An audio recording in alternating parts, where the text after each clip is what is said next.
Eu estava ouvindo um pronunciamento seu na tribuna da Câmara e você verberando determinadas coisas de Brasília, inclusive fazendo coro com o seu partido, dentro desta ótica e criticando as coisas, inclusive a questão econômico-financeira e todas as promessas que foram feitas de que iriam zerar as contas, etc.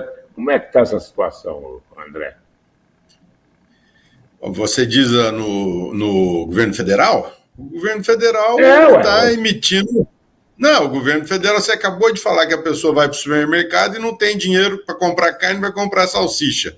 Isso se atribui ao quê? A essa miséria desses erros econômicos, né, que o nosso ministro, que não é economista, está fazendo aí no Brasil afora. Então, por exemplo, agora vai vir, escreve o que eu vou te falar. Daqui a pouco que saiu o João Campos Neto aí e entrar o Galípolo, vai baixar artificialmente a taxa de juros. Vai todo mundo ter crédito para comprar, vai todo mundo se endividar, vai ter o maior rombo de inflação e vai terminar de quebrar o Brasil, que já não está em situação boa. Ou seja, quando o governo deveria estancar o gasto, a gastação pública, com festa, com comprar vinho premiado para o palácio do presidente lá, essas coisas. Gente, nós estamos vivendo a mesma coisa que viveu a Revolução Francesa. Daqui a pouco vão fazer o que fizeram lá com o Luís XV e a Maria Antonieta, porque esse pessoal vive fora da realidade, né? É viagem internacional, é gasto, não sei o quê, como se não houvesse amanhã. E, na verdade, eu reitero, não é só o executivo brasileiro. O nosso judiciário está vivendo uma coisa que nunca se viu antes no Brasil.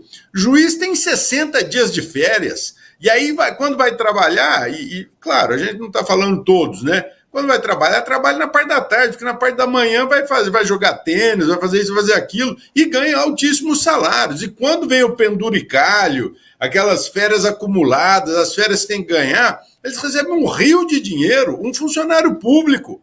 Né? Então, enquanto essa casta política e judiciária, né? E a gente tem que falar que não é só o político que está se aproveitando dessa situação, o judiciário no Brasil está um caos. Né? Então, assim, essa crítica eu faço como cidadão, não como político, que a gente vê. O Brasil não entrega justiça para os seus cidadãos. Entregam um custo, um ônus pesadíssimo, porque quando a pessoa já está, vamos dizer assim, condenada em segunda instância, ela continua livre. Ou seja, cadê a justiça nesse país? Não se faz. Então, falta lei, falta correção, falta ética em praticamente todas as instâncias. É um pouco desanimador.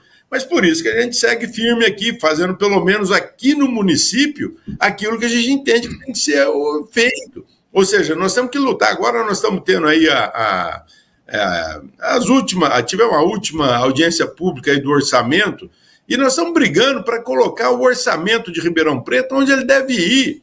Ou seja, eu tenho aqui uma predileção por trabalhar para a terceira idade, para os asilos aqui de Ribeirão Preto, e o que nós estamos vendo é que esse governo agora diminuiu em 17 milhões o orçamento para assistência social e faz falta diretamente aqui na ponta. E aí você vê esses miseráveis andando aqui em Ribeirão Preto, para todo lado, zumbis, com placas, me ajuda, eu tenho fome, fome de droga. E nós não vemos um combate às drogas, ao tráfico de drogas, ao crime organizado. Então, o Brasil está assim, ao Deus dará, ou seja, não tem mais regra, não tem ordem nesse país, e sem ordem nós não vamos para lugar algum. Então, o que está acontecendo no mundo? No mundo está havendo um redirecionamento de posições políticas. Quando antigamente era pecado você falar que era de direita, porque o pessoal da direita não tem coração, isso e aquilo, e viva as mini minorias. Essas mini minorias não fizeram nada pelo Brasil, pelo mundo, só aumentaram a fome, a pobreza, né? Deixando as pessoas na miséria cada vez mais, com um discurso politicamente horroroso. Porque você vai falando, todo mundo tem direito, todo mundo tem direito, todo mundo tem direito, ninguém tem dever. E quando ninguém tem deveres, aí a gente começa a descambar. Então, quando eu falo assim, quando eu sou mais enfático, às vezes em usar a tribuna, não é só para criticar o governo federal, é para acordar as pessoas aqui na base, no município, para que nós temos que fazer o nosso trabalho. Nós temos que exigir, por exemplo, do senhor prefeito, esse que está saindo agora, e do outro que vai entrar, que façam um orçamento decente, porque nós temos muito dinheiro. A arrecadação em Ribeirão Preto aumenta a cada ano. Todo ano, centenas de carnês de IPTU são lançados, porque Ribeirão Preto tem uma expansão imobiliária muito grande. Então, nós temos o aumento de arrecadação. Nós vamos agora para um orçamento de 5 bilhões, 128 milhões de reais para o próximo ano, né? E está faltando dinheiro para atender asilo, pô. Não faz o menor sentido isso. Hoje, Morandini, uma das coisas que a gente tem discutido aqui é o repasse, o valor do repasse para os asilos, né? Eu estou falando asilo que é para todo mundo entender, porque agora até o asilo não pode mais instituição de longa permanência de idoso. Mas para o pessoal entender, é asilo mesmo. Então, faz falta. Nós precisamos, hoje, por exemplo, um interno, uma pessoa que mora num asilo hoje, que tem saúde, que é considerado grau 1, é repassado para o asilo R$ 2.500 da prefeitura. E aquele que tem grau 3, que é aquele que tem mais dificuldade, que usa fralda, cadeira de roda, precisa de comida na boca, essa coisa toda, esse passa só 3.500. E aí eu já falei aqui na Câmara, o custo de uma pessoa grau 3, dado ao piso da enfermagem, dado a todos os custos que são colocados, inclusive pelo judiciário, né? Porque o juiz manda e a instituição tem que se virar. Às vezes não tem nem lugar para abrigar a pessoa, o juiz mandou, mas tem que pôr o velho para dentro. Então, e quem que paga essa conta? Né? Cadê o recurso municipal para pagar essas despesas? Então, hoje, um vovô hoje, por exemplo, na casa do vovô, custa R$7.000 por mês. Só na casa do vovô. E as outras instituições, Lili Ribeiro, que tem só mulheres, né? O Santa Rita, o Padre Euclides, são instituições que passam dificuldade financeira. E aí, o que o governo faz? Lava as mãos. Fala assim, vocês se viram. Se vocês quiserem pegar o convênio nosso, assina aqui do jeito que está ou cale-se para sempre. Ou seja, o município, e eu tenho que fazer essa declaração, teve uma péssima assistência social nesse último período. Com todo respeito a quem participou lá, fizeram só coisa assim, fora do que deveria ser. Se você pegar, por exemplo, nós não temos transparência no assistência social, nós não sabemos para onde vai dinheiro, nós não temos como prestar conta. Então, assim, onde falta transparência, existe a desconfiança. E, além da desconfiança, existe um mau serviço. Tanto é que fizeram um monte de CREAs e CRAS aí na cidade, que serve para quê? As pessoas, às vezes, chegam aqui na Câmara dos Vereadores aqui com denúncia de abuso sexual. Ou seja, em vez de ir lá onde deveria ir, que é na assistência social, no CREAS, CRAS, tudo, passar pela triagem, serem encaminhadas, não tem esse acolhimento lá. E aí acaba vindo aqui, porque as pessoas confiam mais no vereador do que no serviço público da prefeitura, né? Então, existem várias coisas que precisam ser arrumadas, viu, Morandini? Eu gostaria de estar só dando parabéns para todo mundo, e fim de ano, e Feliz Natal, e pegar a cartinha do Papai Noel e ajudar as crianças, mas nós temos um problema seríssimo aqui. E a outra coisa que eu entendo que é uma dificuldade é o seguinte: você faz um corte do orçamento das assistências sociais para as OSCs e aqueles que dependem do recurso público para prestar serviço, ficam passando pires depois e pedindo esmola e devendo favor político. E enquanto a nossa sociedade ficar devendo favor político para um político ou para outro político, esse é federal, esse é estadual, e porque não sei o quê, as pessoas vão passar fome, dificuldade, sofrimento. Então, eu penso assim que o que acontece no governo federal, que foi o começo da sua pergunta, é um reflexo do que acontece aqui no município, né? O município nosso sofre a mesma dor que sofre o federal. Ou seja, concentração de poder, concentração do orçamento. Não deveria existir emenda parlamentar. O que deveria existir era um orçamento decente que atendesse a todo mundo. Mas quando você vai falar de orçamento, com quem está fazendo o orçamento, ele não ouve a ponta, aonde precisa do dinheiro. Aí fala assim, vou gastar tantos milhões para fazer ponte. Alguém perguntou se precisa fazer ponte ali? Conversou com quem está sofrendo, conversou qual que é a dificuldade, para onde que o dinheiro deva ir? Não foi feita essa pergunta. Então, o que nós temos? Nós temos uma sociedade dependente de favores políticos e sofrendo misérias todos os dias, Morandini.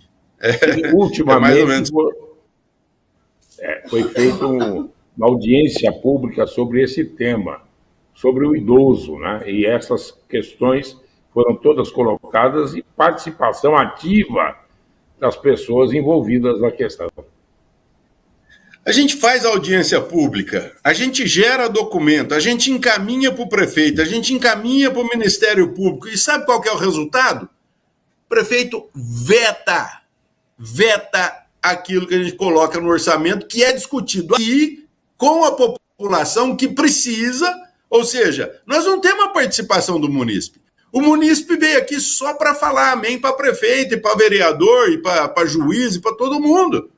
Então, ou seja, o brasileiro está escravo de um sistema que não funciona e que precisa ser mudado, né? Então, eu acredito que se a mudança tem que vir pela via política, porque quem faz as leis, quem determina, são os políticos que fazem as leis. Agora nós vamos ter uma oportunidade aqui em Ribeirão Preto que os novos vereadores eleitos se dignem a participar mais efetivamente desse combate ao politicismo, se eu puder falar esse termo, que é o que entrega o cidadão nas mãos dos favores políticos, e isso é péssimo para uma sociedade. E qual a sua posição diante do novo prefeito e do novo quadro da Câmara Municipal? A impressão que dá, Morandini, porque nós tivemos uma eleição muito, vamos dizer, diferente das outras, né? Nunca em Ribeirão Preto um candidato ganhou por tão pouca margem, né? Então vamos dizer que 687 votos que fizeram com que o prefeito Ricardo Silva fosse eleito, que ganhasse do nosso candidato Marco Aurélio. Foi uma disputa muito acirrada e que custou muito para o lado vencedor. Custou em todos os sentidos, financeiros, políticos, apoios políticos, tudo. Como eu não estou nesse grupo, né, eu acabei ficando praticamente sozinho aqui na Câmara Municipal, porque o Partido Novo só tem um vereador então os demais partidos estão com o Ricardo Silva. Mas eu quero crer que isso não seja impeditivo para a gente poder fazer um bom diálogo e tudo mais. O prefeito está na Disneylândia, ele deve voltar em breve da viagem, já sinalizou que quer conversar comigo e eu estou aberto ao diálogo, né? Sempre estive, e eu acredito que é com o diálogo que a gente começa a resolver as mazelas. Quando a gente não tem diálogo, então aí a gente tem a tribuna, né? Para falar, algum espaço na mídia para poder falar e ajudar a mudar assim, a percepção que a população tem dos seus mandatários, né? Eu, da minha parte, sempre aberto ao diálogo e esperando uma boa reunião com o prefeito quando ele voltar, o prefeito eleito quando ele voltar. Bom, agora, com relação às chuvas e os problemas surgidos em decorrência de enchentes em vários pontos da cidade, muitas das obras foram realizadas agora, há pouco tempo, e faltou fiscalização para verificar os efeitos das obras com relação às intempéries? Morandini, todo ano é a mesma coisa. Todo ano tem desastre por conta de chuva. É muito previsível que todo dezembro, janeiro, fevereiro vai cair um pancadão de água, né? Isso, desde que o Brasil foi descoberto, o nosso sistema climático é assim. Então, falta o quê? Planejamento para prevenção do acidente que possa acontecer, da tragédia que possa acontecer. Há quantos anos não se constrói a barragem que é necessária para construir no córrego que vem de Cravinhos, né? Então, por exemplo, a última barragem que foi feita essa aqui do Santa Teresa, né? Que segura a água que vem de Cravinhos, mais ou menos, né? Porque ela tem uma vazão, tem um perigo muito iminente ali do lado, que é uma favela que tem ali do lado, que é a favela da AIDS, que a qualquer momento também, se essa água transbordar, pode causar uma tragédia enorme, e essas pessoas tinham que ser removidas dessa área, né? E levadas para um outro lugar mais seguro. Mas o governo não faz isso também. Voltando à questão das barragens. As barragens, elas deveriam já estar estabelecidas nos locais, ali perto do shopping Santa... Como é que é? Shopping Iguatemi, e naquele sentido lá, subindo lá para o Morro do Castelo, aquele lugar lá. Só que não se faz. Sabe por que não faz? Porque o dono das terras não quer. Porque ele fala assim, não, você vai tirar um pedaço aqui do meu terreno, você vai tirar um não sei o que dali, então não faz. Aí o que acontece? A chuva vem e leva. Solução opcional que poderíamos fazer isso é investir em microdrenagem. Não vai fazer a macrodrenagem, que são as barragens, aprofundamento de leito, de córrego, essa coisa toda. Faça a microdrenagem. O que é? Captação de água de chuva, plantio de árvores, piso poroso, mas a prefeitura não faz. Nós aqui, ao longo desse período que nós estamos vereador aqui, aprovamos empréstimo, tudo bem, o endividamento da prefeitura está ok, o valor que está tomado de empréstimo não é absurdo, e a prefeitura vai deixar dinheiro no caixa para o próximo prefeito. Mas, quando você fala assim, não tem dinheiro para fazer obra, mentira! O que não tem é funcionário competente na prefeitura para fazer. Diga-se de passagem, o nosso secretário de obras era um policial militar aposentado. Por isso que nós tivemos todo esse problema aí nas entregas das obras. E as obras são mal feitas. E se você passar hoje, num dia de chuva, não sei o quê, e olhar as avenidas, elas estão cheias de poça d'água, porque a empresa que entregou com falta de nível. E quem recebeu, que é a pessoa da prefeitura, simplesmente aceitou. Então, ou nós começamos a mudar essas coisas, Morandini, as coisas básicas, assim, o funcionário público ele tem que se sentir dono da casa, ele tem que se sentir dono da cidade. Porque se ele não se sente dono, se ele não se sente partícipe do negócio, tanto faz, vai chegar o dia 10, morreu e tá tudo certo. Não pode mais assim. A cidade clama por lideranças e por técnicos competentes em cada cargo. Eu espero de coração que o Ricardo Silva nomeie para as suas secretarias, e todas elas, pessoas competentes que sejam da área, preferencialmente funcionários de carreira, que sabem aonde estão cada defeito, como que aconteceu ao longo dos anos, aonde que pode arrumar, e que cobre essas pessoas para darem soluções. Porque é claro que o prefeito não entende de tudo, por isso que ele tem as secretarias, por isso que ele tem os secretários. Só que o secretário que assume, ele tem a obrigação de entender daquilo que ele vai entregar. Então, essa é a minha opinião, era isso que a gente tentou colocar aí para o nosso candidato que não ganhou. Obrigado, de todo jeito, agora é cobrar. Ok. Muito obrigado a você. Um abraço. Eu que agradeço. Um ótimo dia a você e a todos aí que nos assistem.